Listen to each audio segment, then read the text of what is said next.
ভুয়ো ভোটের অভিযোগ বাগডোগরায়। এক মহিলার ভোট অন্য এক মহিলা আগেই দিয়ে গিয়েছেন, আর ভোট দেওয়া হলো না পুষ্পা শর্মার।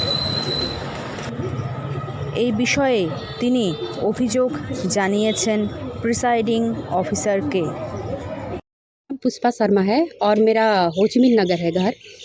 और अभी मैं वोट देने गई तो मेरा नाम में ऑलरेडी वोट कोई लेडीज आके दे चुका है, लेकिन वो लेडीज फेक था, उसका वोटर कार्ड सब फेक था, क्योंकि मैं यहीं पे पैदा हुई, मेरा सब कुछ यहीं पे है आईडी, कब से वोट दे रही हूँ। वो लेडीज का फोटो मांगी तो वो लेडीज अभी तक मैं कभी नहीं देखी हूँ ये एरिया में। और कब आया था लेडीज वोट देने? क्या नाम आपका? नाम मेरे ही नाम है, मेरे ही पापा का नाम है, एड्रेस सब यही है, और वोट का ये नंबर ऊपर का नंबर भी सेम है। और वो वोटर कार्ड तो फेक हुआ ना, डुप्लीकेट हुआ। तो इनको इन जो ये लोग था, इन मेरा भैया बूथ में है तो वो पकड़ लिया, तो जल्दी जल्दी लेडीज वोट देके मतलब निकल गई। দার্জিলিং লোকসভা কেন্দ্রের অন্তর্গত বাগডোগরা এলাকায় ঘটনাটি ঘটেছে এবং তারপরেই চাঞ্চল্য ছড়িয়ে পড়েছে।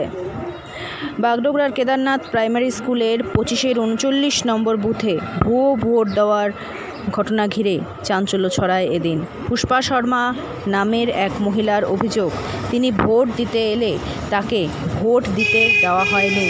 বলা হয়েছে তার ভোট অন্য কেউ দিয়ে গিয়েছে, তার ভোটার কার্ড কেউ নকল করে ভোট দিয়েছে। কে এই কাজ করেছে তিনি তা বুঝে উঠতেই পারছেন না।